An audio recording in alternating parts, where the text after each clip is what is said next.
Bueno, cuando hablamos de leucemias, pues hablamos uno de los tumores más bien icónicos de la hematología, ¿no? Cuando uno habla de hematología piensa generalmente en leucemia. Y el término leucemia es muy interesante también porque significa sangre blanca, ¿no? Leucos de blanco y hemia pues de sangre, ¿no es cierto? Sangre blanca. Ya desde la época de los griegos, pues sí, sobre todo se vio este tipo de enfermedades y fueron ellos los que acuñaron el término y finalmente pues quedó con este nombre de enfermedad. Entonces, es una enfermedad desde hace muchísimos años que acompaña a la humanidad. Sin embargo, pues tiene algunas consideraciones importantes, que es lo que tenemos que aprender aquí. Ahora, como médicos de atención primaria, obviamente el objetivo no es brindar un tratamiento, pero sí dar una orientación al paciente y a los familiares sobre qué es lo que se debe hacer cuando se presenta este tipo de situaciones y sobre qué es lo que va a pasar, ¿no es cierto? Significa dar pronóstico a los pacientes. Entonces, eso es lo que vamos a intentar un poquito hacer con estas clases de leucemias. Ahora, recuerden ustedes que las leucemias pueden ser, primero, pueden ser agudas o pueden ser crónicas. Y dos, pueden ser de estirpe mieloide, es decir, que corresponden a toda la serie granulocítica, megacariocítica también puede ser de los glóbulos rojos. O puede ser también debido a serie linfocítica. Un momento.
Perdón, la interrupción.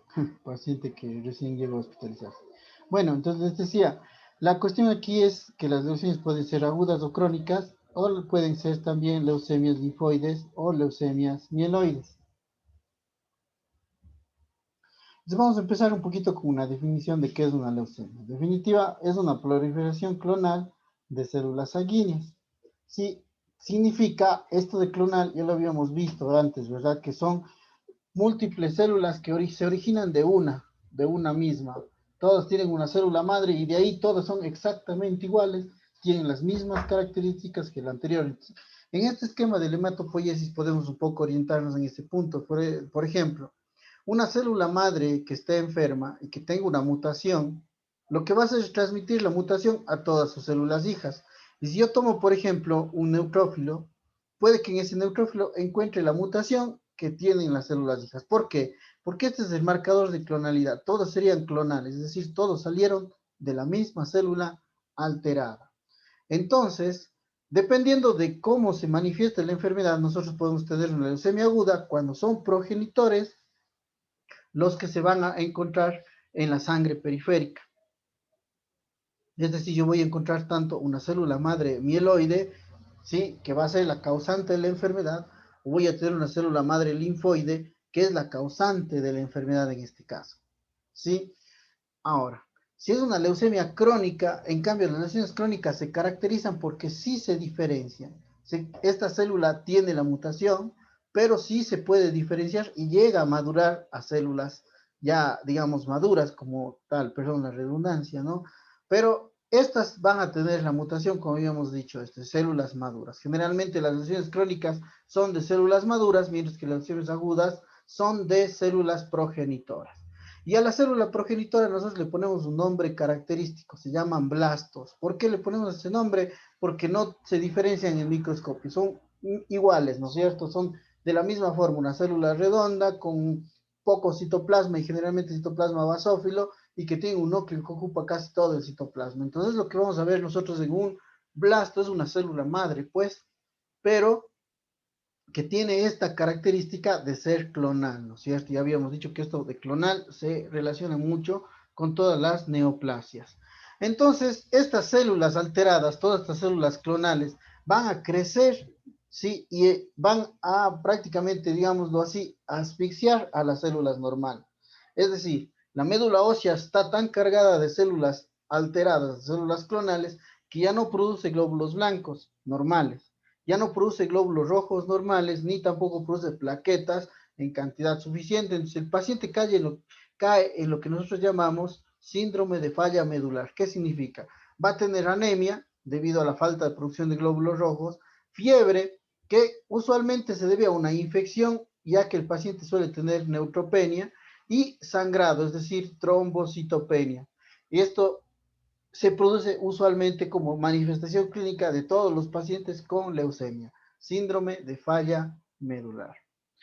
Ahora, las neoplasias mieloides, como pueden ver aquí, son todas las que están viendo en el siguiente cuadro. Obviamente no vamos nosotros a insistir en esto, si vamos únicamente a revisar las leucemias mieloides agudas, y de crónicas vamos a ver nada más la leucemia mieloide crónica en este capítulo. No vamos a revisar ningún otro tipo de neoplasias, pero para que vean cuántas más existen de este tipo de enfermedad, que podríamos también pues echarnos a revisar toda esta lista que está aquí. Ahora, en cuanto a las neoplasias linfoides, las neoplasias de precursores o las leucemias, sí, agudas, son de células B o son de células T, ¿sí? Eso como leucemias agudas. Y como leucemia crónica, para esta clase vamos a ver la leucemia linfocítica crónica. Esa es la que vamos a abordar en esta clase. Muy bien. Ahora, ¿qué tan importante es el impacto de estas enfermedades en la población? Más o menos se estima que las neoplasias hematológicas corresponden entre el 8 al 9% de todos los cánceres. Es decir, sí es importante, realmente lo es, ¿sí? Las neoplasias mieloides corresponden más o menos a 24.5 por cada 100.000 habitantes. Es decir, es un número interesante de casos, donde la leucemia mieloide aguda es del 2.96, ¿sí? Básicamente como de las más importantes. En cuanto a las neoplasias linfoides, son menos frecuentes, como 7.55 casos por cada 100.000 habitantes, y de estas la más frecuente es la leucemia linfocítica crónica, que equivale más o menos al 3.79 casos por 100.000 habitantes al año, ¿no? Bueno, entonces se fijan que sí tenemos una frecuencia aproximadamente importante de impacto en la población. Es decir, sí vamos a tener pacientes con este tipo de problemas, que podemos verlo en la consulta de medicina general inicialmente, para que luego sea derivado obviamente al especialista. Ahora, ¿cuál es la fisiopatología de esta enfermedad? ¿Cómo es que una persona desarrolla o llega a padecer una leucemia? Pues la causa, ustedes lo saben muy bien, es desconocida. No sabemos cuál es el motivo por el cual esta célula simplemente presenta una mutación y se produce la leucemia. Lo que sí conocemos es que la célula alterada siempre es la célula troncal hematopoyética, es decir, que la enfermedad está a este nivel, como habíamos visto en el gráfico del hematopoiesis. Ahora, son alteraciones cromosómicas o pueden ser alteraciones moleculares. Muy bien, aquí hay dos palabras diferentes, ¿no es cierto? Hablamos de cromosomas cuando estamos hablando de división celular. Recuerden que la célula cuando entra en metafase, ¿sí? Es el momento en que los cromosomas se van a alinear en pares y se van a poner en el centro de la célula para poderse dividir, en el centro del núcleo, ¿no? Para poderse dividir en células hijas. Eso se llaman cromosomas, ¿no? Pero también existen alteraciones moleculares, es decir, aquí no depende del cromosoma, sino del gen que está dentro del cromosoma.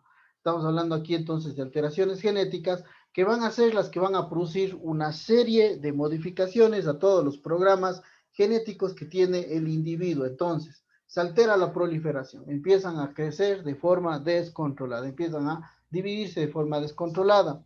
Se afecta la diferenciación. Recuerden, en el caso de las leucemias agudas no se diferencian, se quedan como células inmaduras. En cambio, las leucemias crónicas sí logran diferenciarse a células maduras.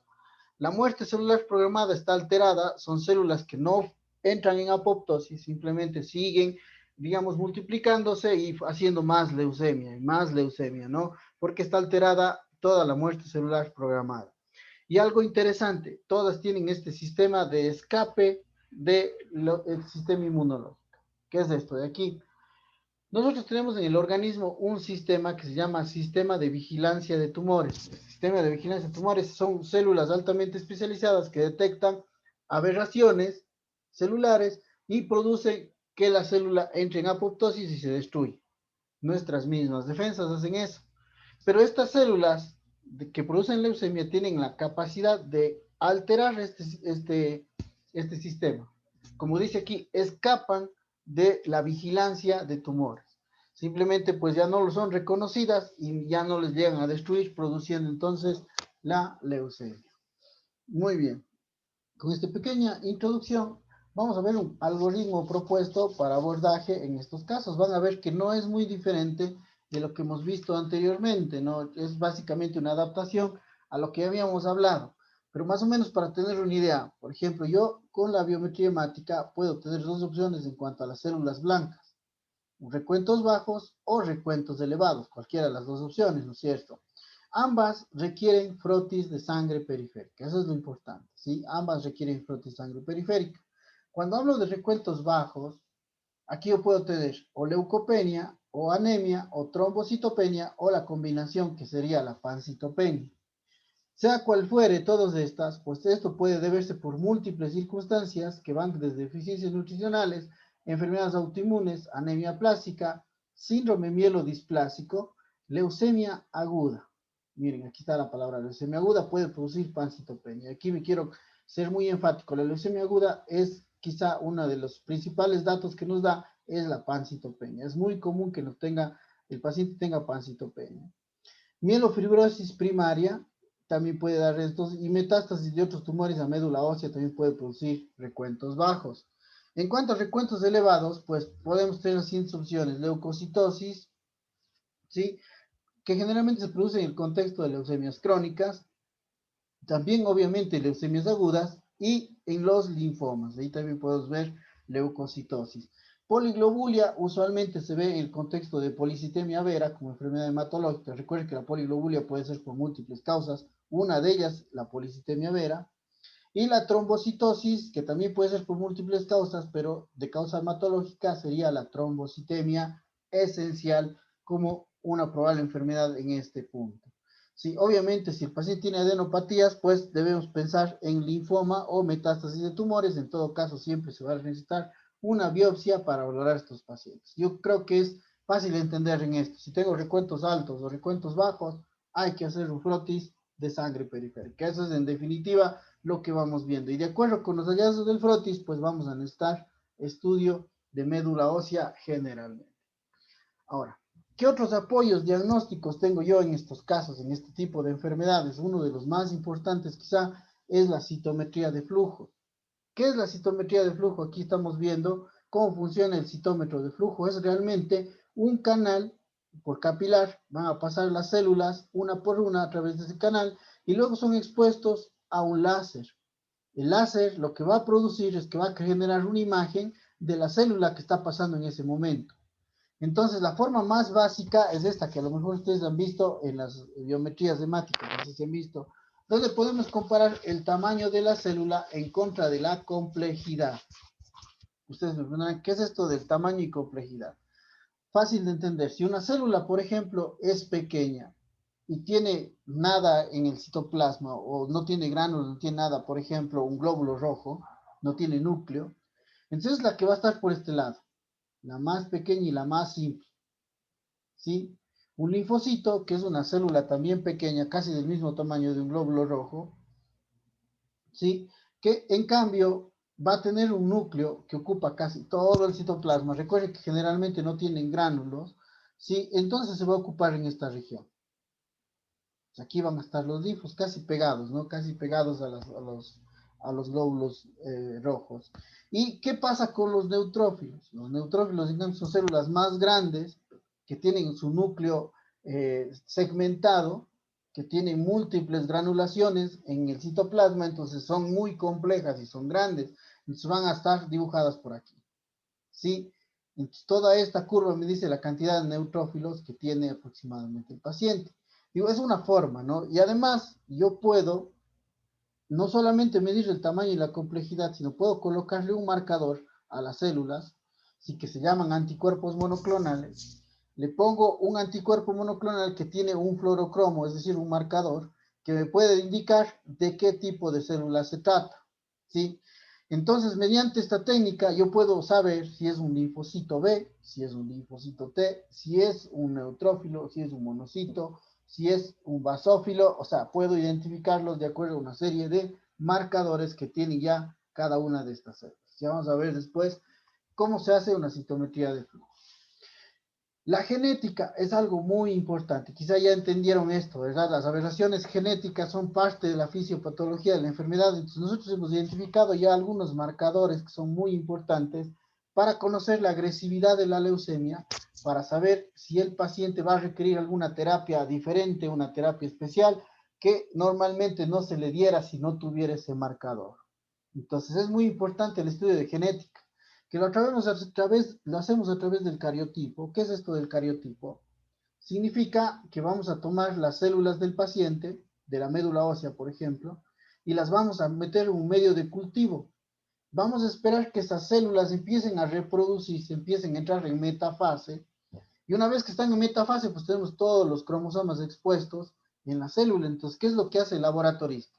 Enseguida identifica los cromosomas, les toma fotos, literal, les toma fotos, y es capaz de analizar y estudiarlos. Mediante ese estudio, pues podemos encontrar algunas alteraciones genéticas que son particulares de algunas enfermedades. Por darles un ejemplo, el cromosoma Filadelfia. ¿Qué es el cromosoma Filadelfia? Es la translocación entre el cromosoma 9 y el cromosoma 22. Este marcador es muy importante en leucemia mieloide crónica. Entonces, miren qué importante que es hacer entonces un cariotipo a los pacientes. Ahora, el problema, como ustedes comprenderán del cariotipo, es que yo tengo que esperar una semana o a veces más para que mi laboratorista me pueda dar un reporte. Y a veces, pues nos urge saber eso y buscamos nosotros una manera que nos ayude y para eso está el FISH. ¿Qué es el FISH? La fluorescencia por hibridación in situ, ¿sí? Técnicas de fluorescencia por hibridación in situ.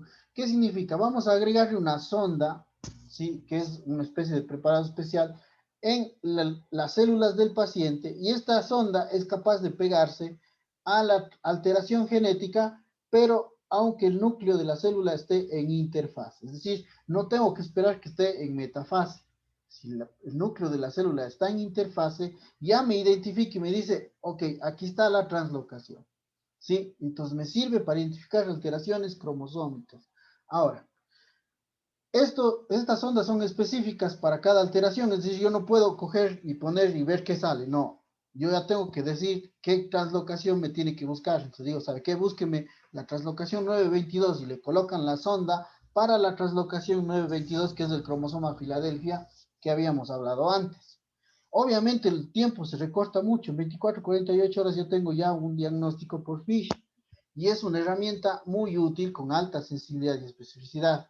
Entonces, que debemos pues tener un apoyo diagnóstico muy importante y sobre todo en algunas enfermedades que urge el tratamiento, ¿no? Entonces, FISH es un apoyo muy especial. Al final ve alteraciones eh, cromosómicas, ¿no? Ahora, si es que yo necesito ser todavía más eficiente, puedo hacer una PCR en tiempo real, o sea, una reacción en cadena de polimerasas en tiempo real. Este estudio es el que estamos haciendo ahorita para el coronavirus, que no es más que la secuenciación genética para poder expresar un gen. Entonces, recuerden lo que les habíamos dicho hace rato. El cromosoma Filadelfia es la translocación sobre el cromosoma 9 y el 22. Cuando se forma esta translocación entre el 9 y el 22, se forma un gen anormal. El gen anormal se llama BCR-ABL1.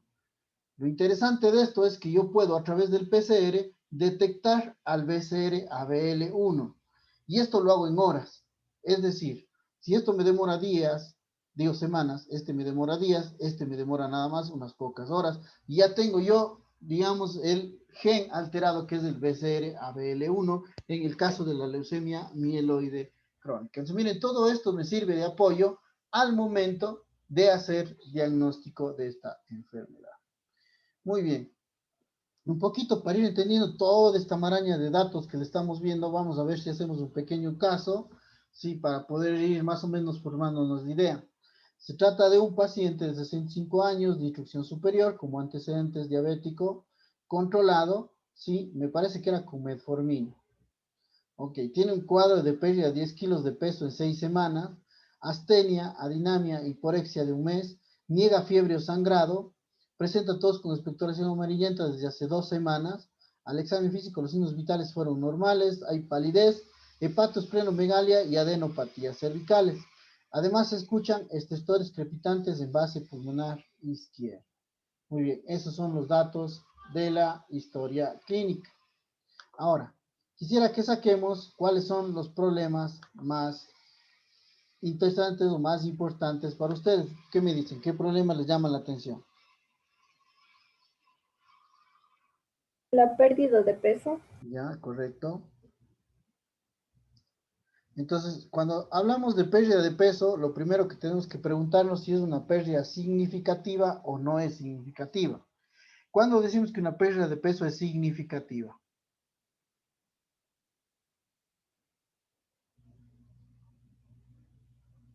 ¿Qué me dice?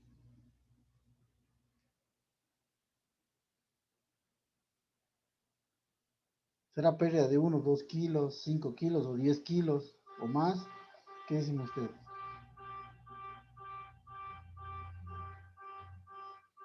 ¿Alguna idea?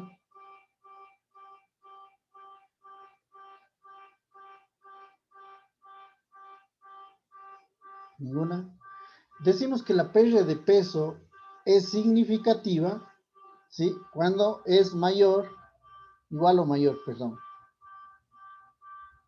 al 10% del peso corporal total.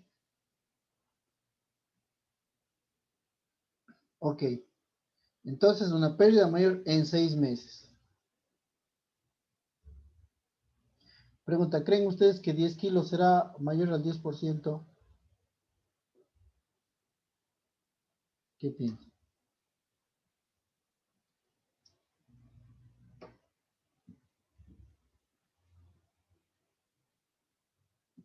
Por ejemplo, ¿cuál es el promedio de peso de una persona de 65 años?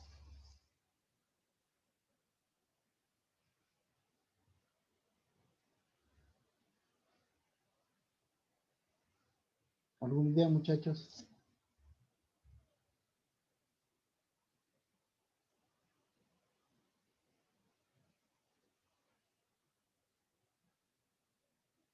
¿Qué dicen? A ver, Juan José Zamora, ¿está? Sí, doctor. ¿Cuánto cree usted que pueda pesar una persona de 65 años? Más o menos, Y promedio. tal vez el, o sea, depende también full de la altura, doctor. Claro, Pero pero yo más o pienso que menos si si mide entre unos 70, pensaría que unas 140 libras. 140 libras. Podría ser eso en kilos, sería un poco menos de 60, de 70 kilos, 65 kilos Ajá, aproximadamente. 65 kilos más o menos. El 10% de 65 kilos, ¿cuánto será?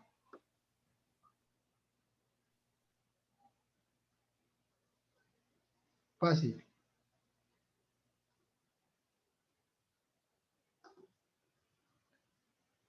Denise Lata nos ayuda. ¿Cuánto es el 10% de 65 kilos? Disculpe, doctor, de 65. Sí, ¿No es 6,5, doctor? seis Kilos. coma cinco, ¿no es cierto? 6,5. Ok, ¿cuánto perdió este paciente? 10 kilos, ¿verdad? Entonces, sí podemos decir que es significativa. No se necesita hacer el cálculo realmente.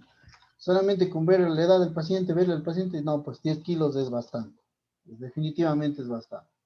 De acuerdo que es en 6 meses y él perdió en 6 semanas. O sea, que estamos hablando que pues es mucho menor la cantidad que perdió, ¿no? Es decir, en cuarta parte del tiempo que necesitamos perdió ese peso. Ahora, esto tiene, no, tiene, esto es un síndrome, se llama síndrome consuntivo, sí, sí, o también se llama síndrome constitucional.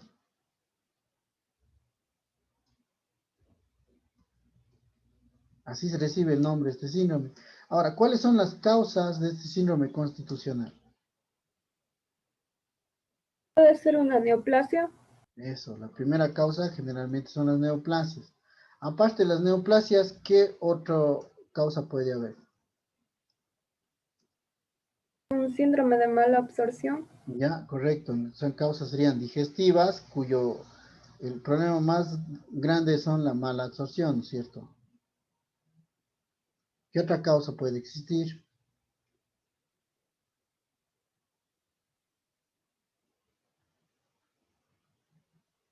¿Qué dicen ustedes?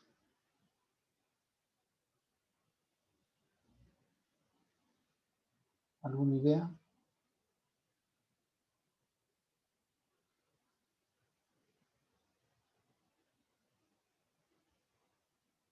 Tal vez el paciente, o sea, el metabólico puede estar inmunodeprimido. Correcto. Bueno, ahí usted me dijo metabólico. Perfecto. Quizá metabólico, le pongo antes de digestivo, más o menos ordenándolo en frecuencia. Tal vez no pondría la inmunosupresión, pero en metabólico sí, por ejemplo, la diabetes, el hipertiroidismo,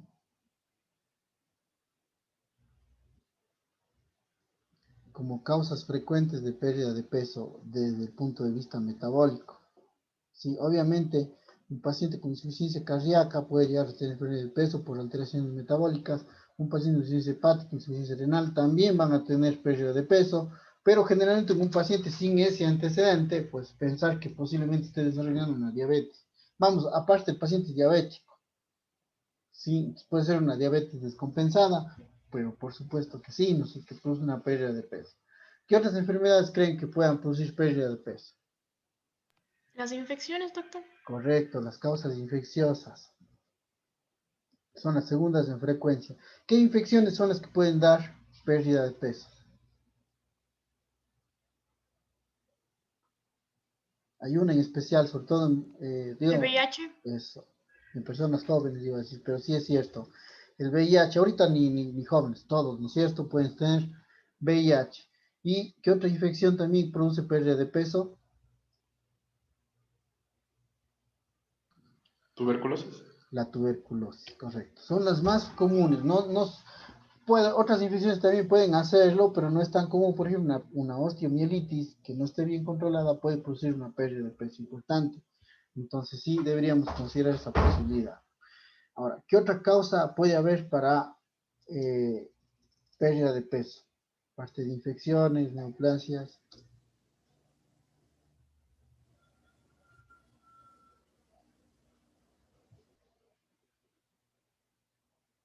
Ni idea. Una anemia, doctor, tal vez. Bueno, cuando una anemia tiene pérdida de peso hay que pensar en neoplasia. Acuérdense y eso. Autoinmune, ¿no? ¿Cuáles enfermedades autoinmunes conocen ustedes? Una, que es por excelencia, Lupus. lupus.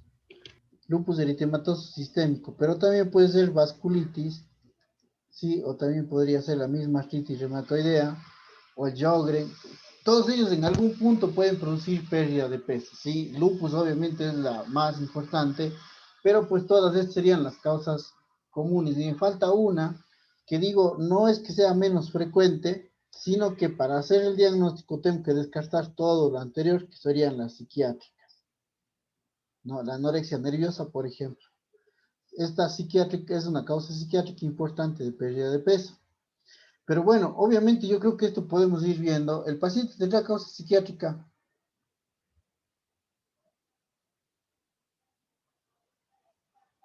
Pérdida de peso por causa psiquiátrica. No. Seguramente no, ¿verdad? Digestiva por mala absorción. ¿Qué opinan?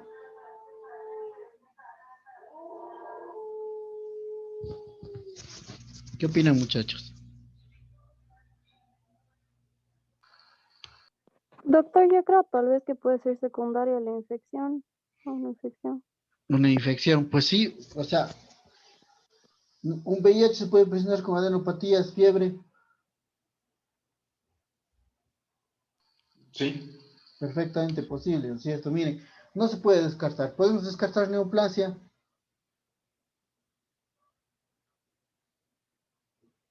¿Qué dice? Doctor, pero bueno, o sea, que tiene un sangrado, así que tal vez una anemia, como usted decía, una anemia podría llegar a ser una neoplasia. Así Bueno, que, en realidad sí tiene anemia, ¿no? Por ahí está palidez. Tal vez anemia hemolítica, porque también tiene esplenomegalia. No tanto. Ustedes están ya todavía con la idea de la anemia hemolítica, pero hay más cosas, ¿no? No es lo único. Pero estoy de acuerdo, o sea, no puedo descartar. ¿A qué quiero llegar? Este síndrome consultivo constitucional son datos muy inespecíficos. La verdad es que el pérdida de peso puede ser muchas cosas y no nos orienta a ninguna en general. Puedo ponerle en orden como estoy poniendo yo aquí. Causa neoplasias, pues sí, puede ser neoplasia. ¿Puede ser infección? Sí, alguien dijo sí, correcto, puede ser. ¿Puede ser una enfermedad autoinmune? Pues sí, puede que esté desarrollando un lupus del paciente, una vasculitis. Un metabólico, vamos, es diabético, puede estar alterada. Mala absorción, creo que no. Aquí, en este punto, tal vez no. ¿Por qué? Porque ¿qué tuviera el paciente?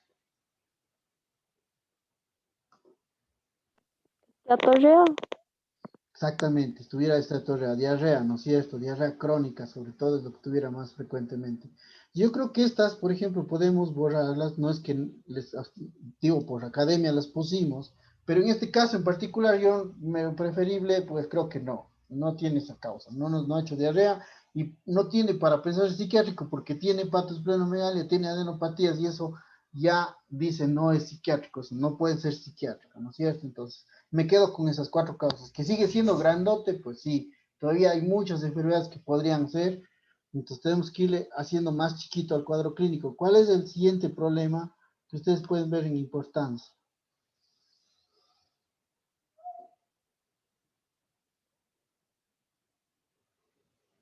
¿Qué dice? la tos y los estertores, Ya podemos analizar esto, la tos con los estertores, ¿no es cierto? Bueno, los estertores crepitantes, ¿por qué se producen? por una neumonía puede ser. Correcto. Podemos decir líquido alveolar. Y el líquido alveolar usualmente es neumonía, ¿no es cierto? ¿Sí? Lo interesante es que es un solo lado, líquido alveolar en el lado izquierdo, dice base izquierda. Porque el líquido alveolar, si se presentara en derecho en ambos lados, ¿en qué pensaría?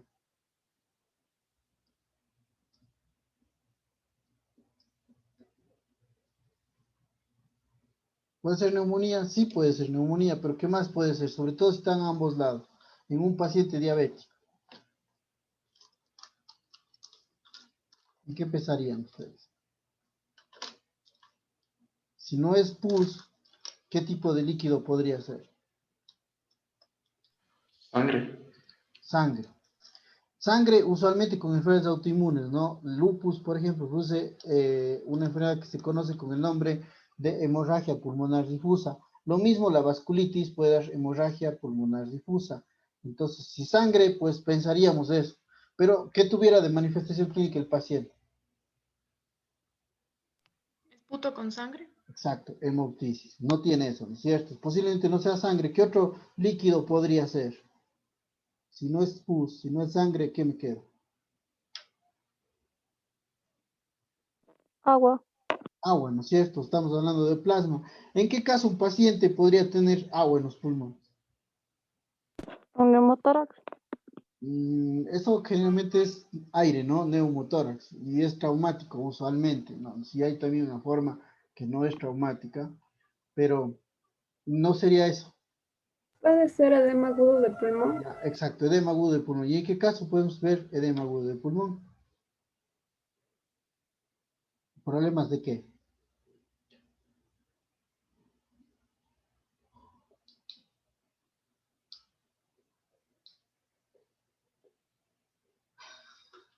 ¿Alguna idea?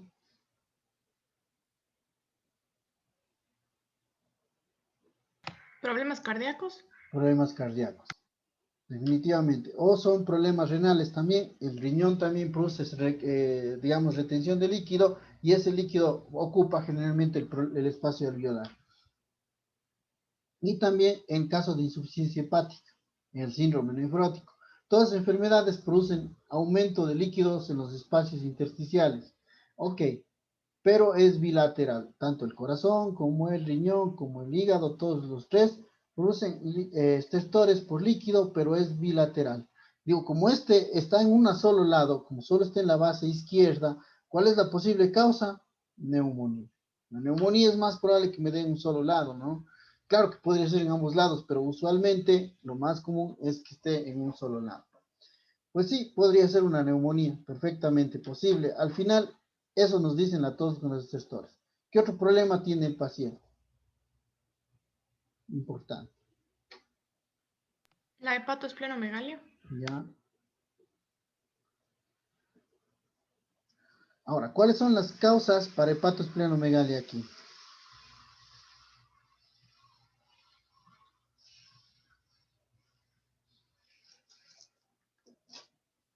Tal vez en hemólisis, doctor. Sí, aunque hay que pensar un poquito más dirigido. ¿Qué puede producir hepatoesplenomegalia? Y dos causas que podemos hablar. Una causa inflamatoria. La metástasis, doctor. Sí, también, pero bueno, vamos a resumirles por la fisiopatología. Una causa inflamatoria, una causa infiltrativa. Por ejemplo, la compañera nos habla de una metástasis. ¿Cuál de las dos será? ¿Inflamatoria o infiltrativa?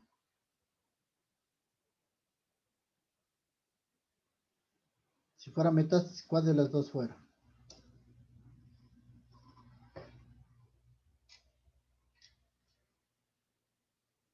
¿Inflamatoria o infiltrativa? ¿Qué opina?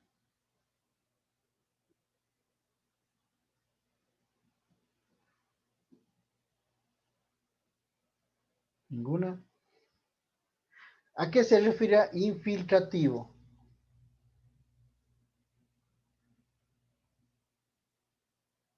A la diseminización. Diseminación. Ok, pero ¿qué cosa? ¿Qué enfermedad infiltra?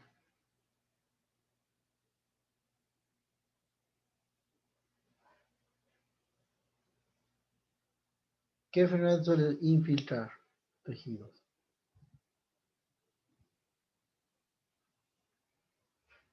¿Alguna idea?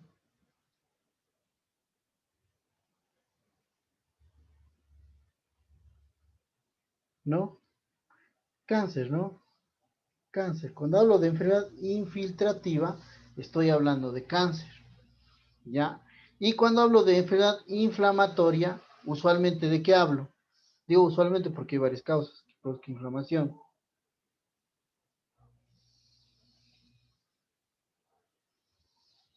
Por ejemplo, hepatomegalia inflamatoria, ¿en qué paso, en qué problema podemos ver? que no sea cáncer. Puede ser Una infecciones. cirrosis. La cirrosis más bien hígado es chiquito, recuerde. La infección, correcto. Una hepatitis, por ejemplo. Una hepatitis produce hepatomegalia, no estamos hablando del vaso, solo el hígado. Y esto puede ser por inflamación. En cambio, una metástasis de un cáncer es una causa infiltrativa y eso da también hepatomegalia o esplenomegalia. Una infección por citomegalovirus, por ejemplo, produce esplenomegalia, pero la esplenomegalia no es por infiltración, sino es por inflamación. ¿Sí? Entonces es una causa inflamatoria. Ok, ¿cuál será la diferencia entre las dos clínicamente? Si yo hago el examen físico, ¿cómo diferencia una causa inflamatoria de una infiltrativa? Doctor, tengo una pregunta, pero el cáncer también genera inflamación porque genera un Ujú. Escherichia positivo. Sí, Entonces, ¿me explico? siempre hay una, es cierto lo que usted dice, perfecto. Hay una mezcla, ¿no? Hay una mezcla un poquito, ya vamos a ver un poquito más detenidamente, pero la idea es diferenciarlo clínicamente. ¿Cómo puedo diferenciar una causa inflamatoria de un infiltrativo? Si está inflamado, ¿qué más creen que pase? Por ejemplo, una hepatomegalia por hepatitis. ¿Qué estará el hígado al examen físico? La ictericia, doctor. Claro, bueno, sí, pero ¿qué más? Al examen físico, ¿cómo le palparon ustedes al hígado? Dolor. Dolor, correcto. La clave de la inflamación es el dolor.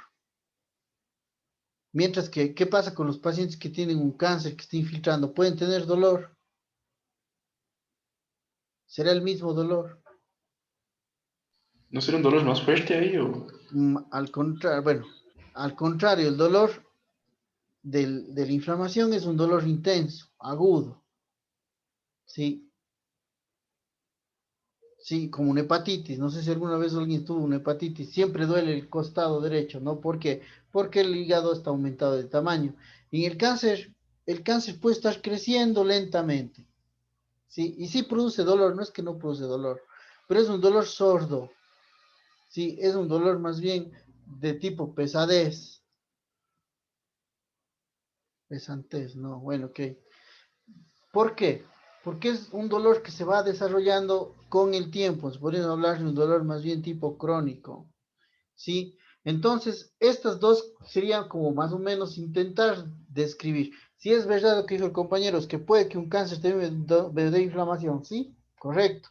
Pero lo más frecuente es que el cáncer sea de crecimiento lento y que sea una condición crónica y por tanto el dolor es más solapado, más tolerable, mientras que una hepatitis, por ejemplo, o una infección por Epstein-Barr o un trauma, por ejemplo, va a producir un dolor agudo, ¿sí? Muy intenso y muy molesto. Ok. En el caso particular, ¿qué creen ustedes? ¿Será inflamatoria o será infiltrativa?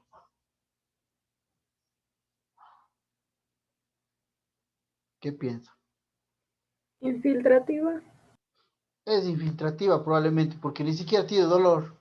El paciente viene por la pérdida de peso, ¿sí? No viene por otra cosa. De paso encontramos que tiene esto. Y hay un problema más. Hay un síndrome anémico que me alegro que no lo hayan dicho de primera. ¿Por qué? Porque pensaron en otras cosas más importantes. Está bien. Que un síndrome anémico que se acompañe de pérdida de peso, ¿en qué hay que pensar?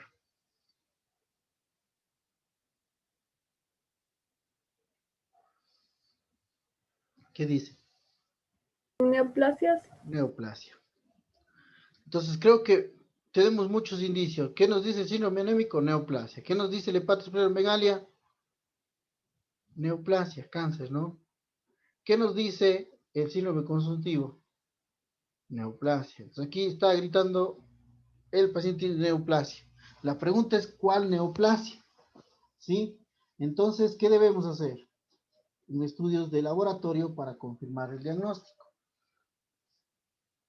¿Qué estudios vamos a solicitar? ¿Cuál será nuestro plan de diagnóstico?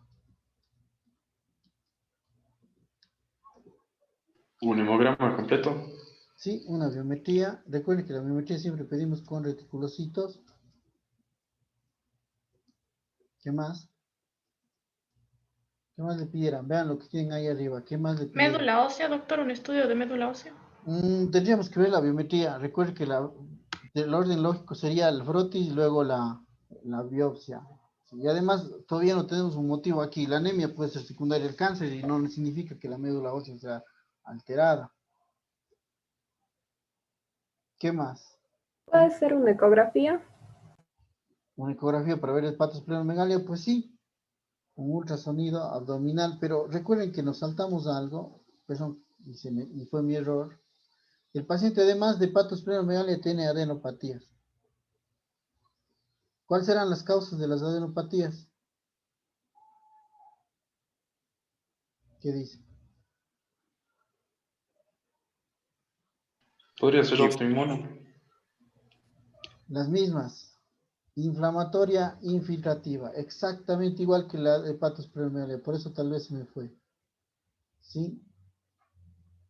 Entonces, fíjense, nosotros podemos tener entonces un paciente, ¿ok? Con adenopatías o hepatosplenomegalia y pienso exactamente lo mismo, o sea, son las mismas causas que están hablándonos lo uno del otro. Ahora, les decía, si puedo pedir un ultrasonido abdominal, sí, para ver la hepatosplenomegalia, pero lo que no voy a poder ver son adenopatías. Recordemos que las adenopatías están en todo el cuerpo, por tanto, ¿qué examen podríamos pedir para ser más eficientes?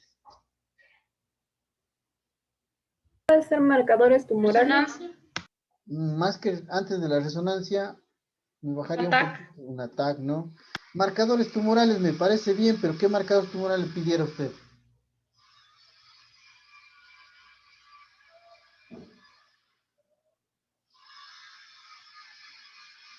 O sea, si yo pido, por ejemplo, un CA 125, ¿en qué tumor estoy pensando?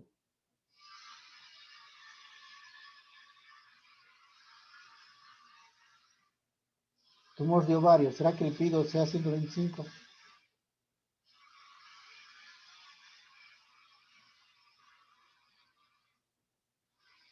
En general, yo lo que suelo decir cuando hablamos de marcadores tumorales son útiles, pero por supuesto que sí lo son. No han perdido todavía su utilidad y en muchas ocasiones se utiliza carcinoma embrionario, alfa-fetoproteína, el CA19-9, el CA15-3. Todos estos nos pueden servir para orientar un poco el caso. Sin embargo, es eso, orientación. Lo primero hay que orientarnos a qué tipo de cáncer sería. Si es que yo tengo la idea del cáncer, pues le voy a pedir pruebas. ¿Qué tipo de cáncer creen que pueda tener el paciente?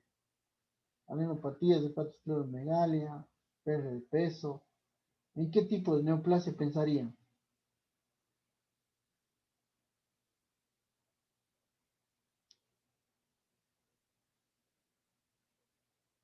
¿Qué opinan ustedes? Doctor, por las adenopatías puede ser un linfoma. Es un linfoma.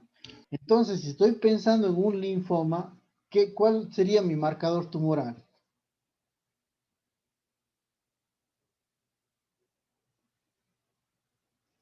La deshidrogenasa láctica. Si la deshidrogenasa láctica está elevada, ¿qué me estás diciendo? ¿Qué significa?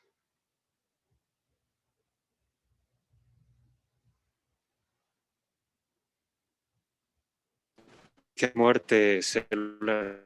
Muerte celular. Y es muy frecuente en los linfomas. Entonces, deshidrogenasa láctica sí se eleva en los linfomas, yo pediría en los linfomas, pero puede elevarse en cualquier otro tumor. Eso es lo que tiene el problema del marcador tumoral, es que es muy inespecífico, ¿sí? Si yo le pido marcadores tumorales, puede que me salga positivo o puede que me salga negativo. Solo es para orientarme hacia el caso, ¿ok? Ahora, no es, yo hace rato decía, ¿qué pasa si le pido un CA125? Pues sí puede salir elevado. Les cuento que más de una vez he visto que el CA125, que es un marcador para cáncer de ovario, sale elevado en el varón. ¿Será que tiene ahí un ovario metido por ahí que nadie sabía? No, no es cierto. Es que es muy inespecífico. Entonces, los marcadores tumorales siempre se deben utilizar basados en la clínica del paciente. Si el paciente dice, parece tener en este caso un linfoma, pues voy a pedir deshidrogenasa láctica para ver si se trata de un linfoma y está correcto, está muy bien. ¿Algún otro examen más que podamos pedir?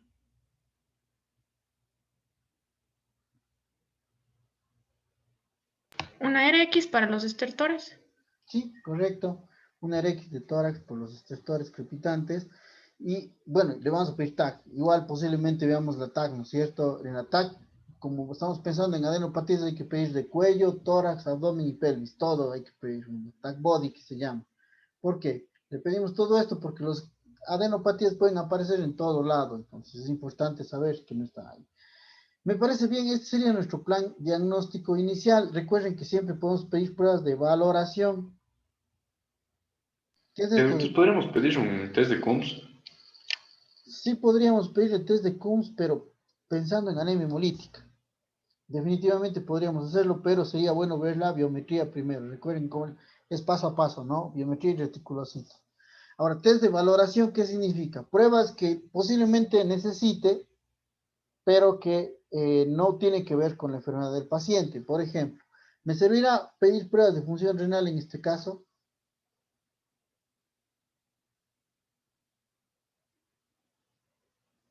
¿Creen que sea útil pedirle función renal a este paciente?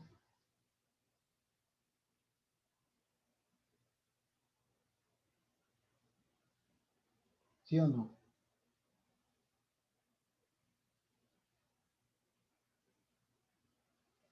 En realidad sí, por dos razones. ¿Cuáles son mis razones? Uno es diabético. ¿Qué pasa con los diabéticos con el tiempo?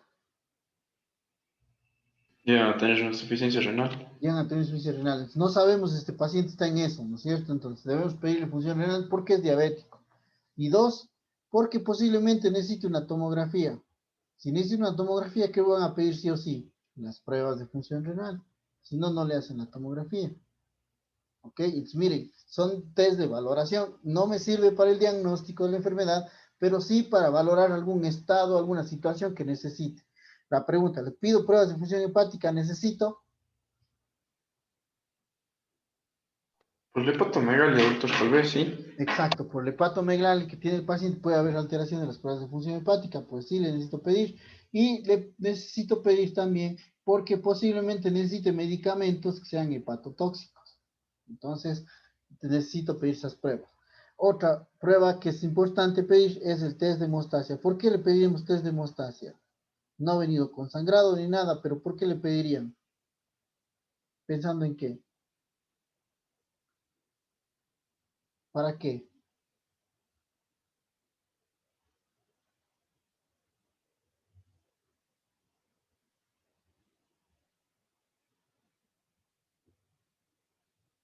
Por el sangrado que tiene. Bueno, es que no tiene sangrado en teoría. Ni hubo fiebre o sangrado. No tuvo ni fiebre ni sangrado.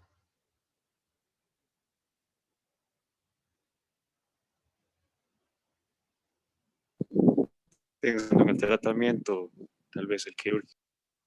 Exactamente, porque si es que el paciente necesita, estoy pensando en cáncer, y cáncer es igual a biopsia, ¿no es cierto? Hacemos una biopsia y sabemos si el paciente tiene o no cáncer. Entonces necesito saber el test de hemostasia para que el cirujano entre con confianza a operar. Miren, no es algo que en este momento me sirva para el diagnóstico, pero es algo que voy a necesitar para tal o cual procedimiento, para tratamiento o para cualquier otra situación paralela al cuadro clínico actual.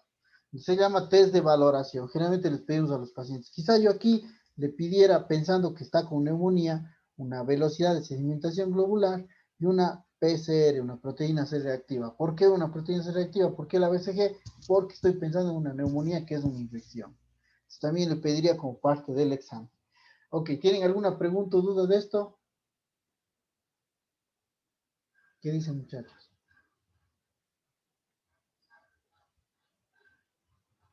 Todo bien, ¿verdad?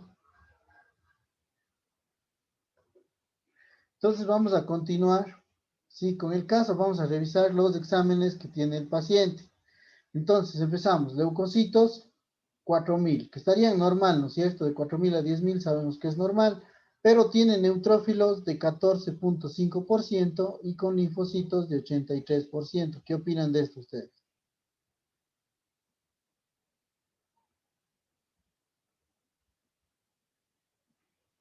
¿Qué dice?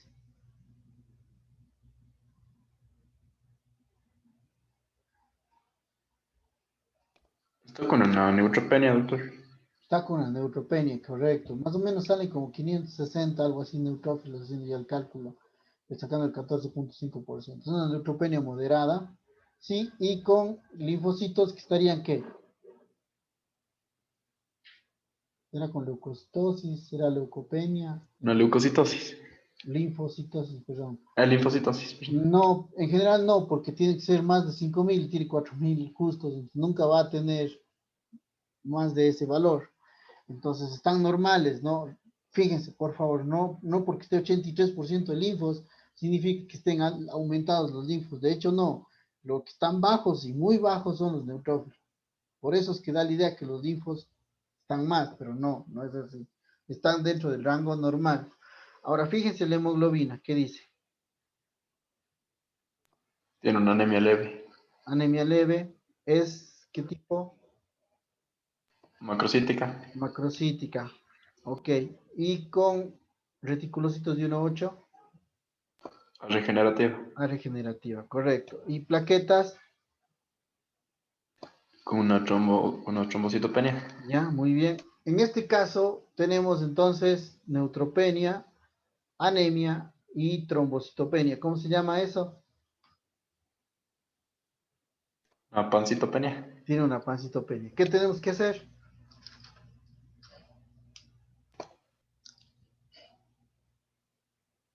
Sin pensar dos veces. ¿Qué examen necesitamos El hacer? frotis. El frotis, correcto.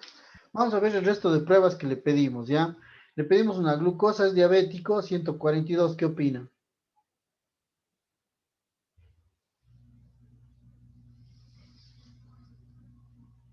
¿Estará bien? ¿Estará mal? ¿Es diabético, doctor? ¿Estaría bien? Sí, en diabéticos yo puedo esperar menos de 140 preprandial y menos de 180 postprandial. Entonces, está bien, entre 140 y 180 estaría bien. La urea de 43 con creatinina de 0,6 y ácido úrico de 10. ¿Qué opina?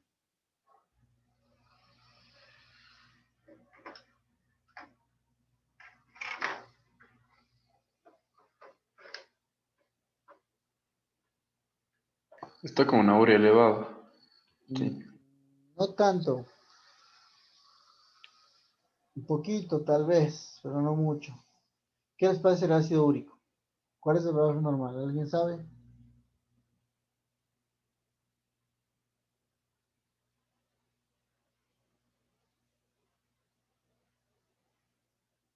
Es hasta 7.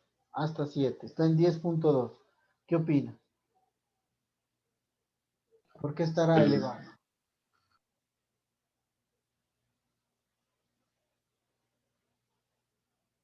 ¿Por qué tendremos elevación del ácido úrico?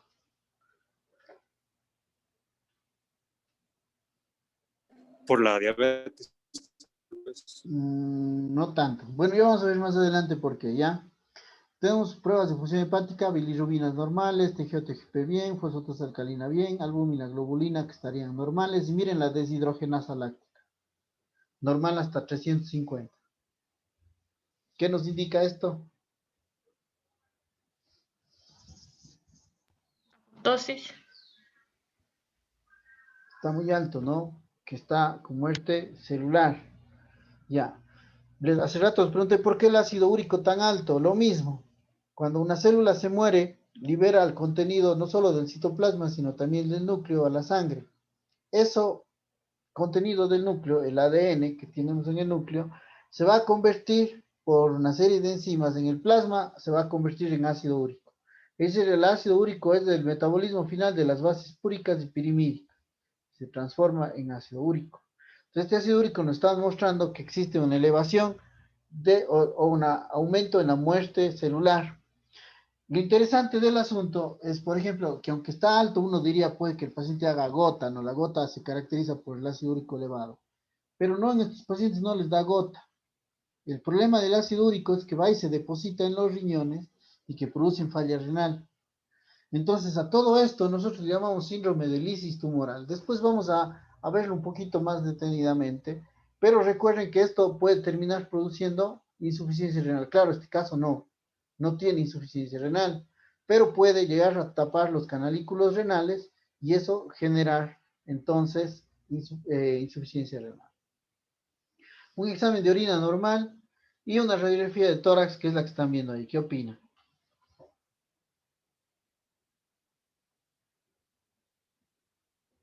¿Qué dicen?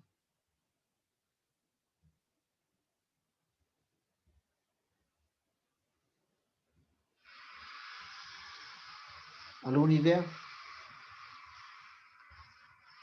¿Tiene condensaciones? Una condensación, ¿no es cierto? Tiene una neumonía, que era lo que estábamos esperando, ¿no es cierto? Que el paciente tenga neumonía. Muy bien. Pues vamos a las conclusiones. Sabemos que tiene leucocitos normales, neutropenia moderada, sin embargo, sí, tiene una anemia macrocítica regenerativa, una trombocitopenia leve, tiene la deshidrogenasa láctica elevada, con una neumonía basal izquierda y el ácido úrico que está elevado. Ok. ¿Qué tenemos que hacer como estudios adicionales? Pues el frotis de sangre periférica. Y en el frotis de sangre periférica llama la atención la presencia de estas células. Son células grandes, si comparadas con glóbulos rojos, son grandes, que tienen un núcleo que ocupa casi todo el citoplasma, que tienen una banda de citoplasma escaso y que además tienen nucleolos. Se fijan, aquí se pueden ver dos. Fíjense, aquí esto parece hasta ojos. Este que tiene aquí parece que tuviera ojos, ¿no? Son nucleolos que se pueden ver en las células. ¿Cómo se llaman estas células? Se llaman blastos. Ahora, los blastos pueden ser de estirpe mieloide o de estirpe linfoide. Es difícil diferenciarlos por morfología. Sin embargo, aquí hay una clave. Si es que tiene forma de espejo de mano, como estamos viendo aquí, a estos nosotros le conocemos con el nombre de linfoblastos. Forma de espejo de mano se llaman linfoblastos.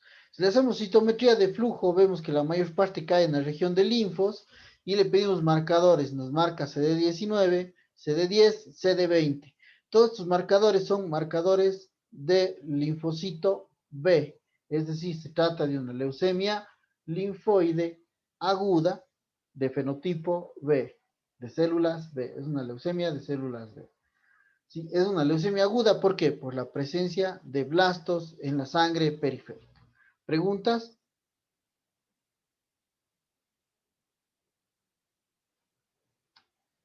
Se fijaron en el cuadro clínico muy inespecífico.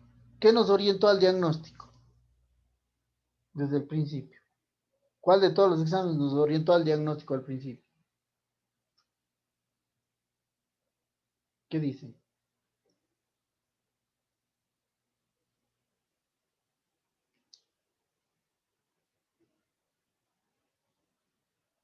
¿Cuál de todos estos exámenes les orientó al diagnóstico?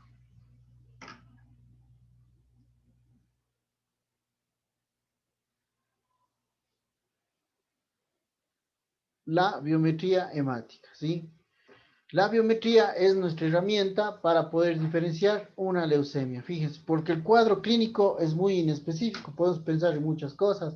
Pensamos en tuberculosis, pensamos en VIH, perdón. Pensamos en linfoma, sí, como primera posibilidad. Pero ya viendo la biometría, pues decidimos, no, necesitamos un frotis de sangre periférica y eso fue el que nos llevó al diagnóstico del paciente, ¿sí? Una leucemia linfoide aguda.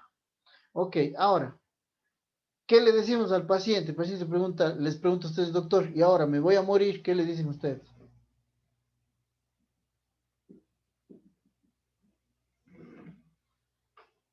¿Qué opina?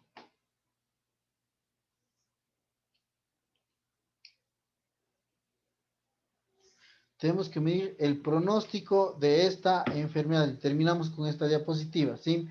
Las leucemias en general tienen una respuesta muy heterogénea. Algunas responden, otras no responden. Unas pacientes sobreviven, otros no sobreviven. Es muy distinto dependiendo del tipo de neoplasia, dependiendo del tipo de leucemia. Entonces hay unos marcadores pronósticos que ya son típicos y que ya sabemos que van a marcar la diferencia en cada paciente. Por ejemplo, la edad. Si es una persona muy grande, por ejemplo, más de 60 años, probablemente le vaya mal. Probablemente le vaya mal. Si es más joven de 60 años, probablemente le vaya bien. Ahora, hay dependiendo de las leucemias, por ejemplo, la linfoide, a veces más de 35 años ya es de mal pronóstico, ¿sí? Entonces, generalmente la edad es un factor de pronóstico importante, ya lo vamos a ver de acuerdo a cada leucemia. ECOG, ¿qué es esto del ECOG? Es una escala para medir la función del individuo, si está normal. Por ejemplo, nosotros somos ECOG de 0. ¿Qué significa esto de ECOG de 0? Que somos personas que podemos hacer nuestras actividades, podemos salir de casa y podemos hacer todo con normalidad. Eso es un ECOG de 0. ECOG de 1 es aquella persona que ya tiene cierta dificultad en salir de su casa. Está en su casa, pero pues ya se le dificulta realizar tareas fuera de su domicilio y prefiere quedarse en casa.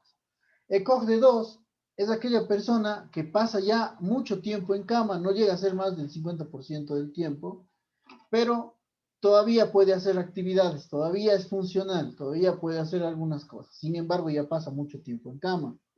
El ECOG de 3 es aquella persona que pasa más del 50% del tiempo en la cama y todavía puede, por lo menos, cuidarse. Todavía puede ir al baño, todavía puede peinarse, bañarse, arreglarse, pues lo puede hacer solo, ¿sí? En cambio, ECOG de 4 es aquella persona que pasa más del 50% del tiempo en cama, pero ya no puede asistirse solo, necesita la asistencia de un tercero, es decir, aquí ya requiere ayuda para lo más básico como ir al baño, por ejemplo. Entonces, imagínense la gravedad de la función en este punto. Y ECOG de 5 es el paciente fallecido. Ya no hay paciente, pues ECOG de 5. Entonces es fácil de entender que una persona que venga con ECOG de 0 o ECOG de 1 le va a ir bien con el tratamiento, mientras alguien que ya venga con ECOG de 2, incluso más 3 o 4, posiblemente le vaya muy mal con el tratamiento. El ECOG es muy importante al momento de decidir el tratamiento de los pacientes. Me voy a saltar esto un ratito y vamos a ver antecedentes de tratamiento. En caso de leucemias, es muy importante si el paciente recibió tratamiento previo con quimioterapia.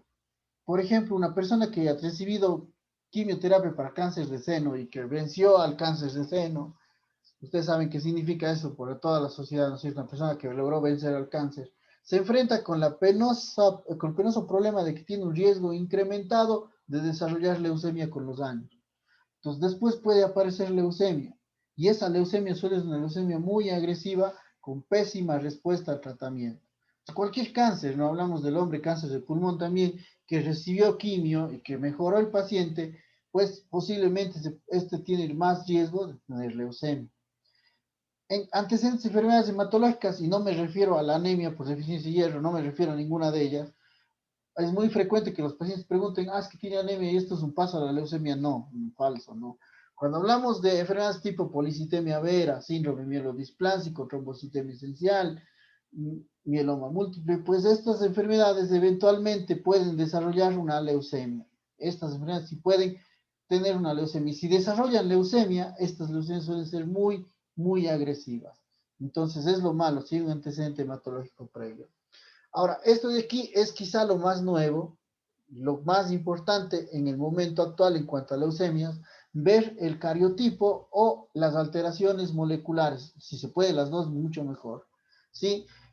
Porque tengo yo alteraciones moleculares de buena respuesta, tengo alteraciones cromosómicas de buena respuesta. Si tiene el paciente esto, posiblemente le vaya bien. Si el paciente no tiene este marcador, posiblemente le vaya muy mal. Entonces, cada enfermedad va a tener un marcador y obviamente vamos a verle con cada enfermedad. No sé si tienen alguna pregunta hasta aquí.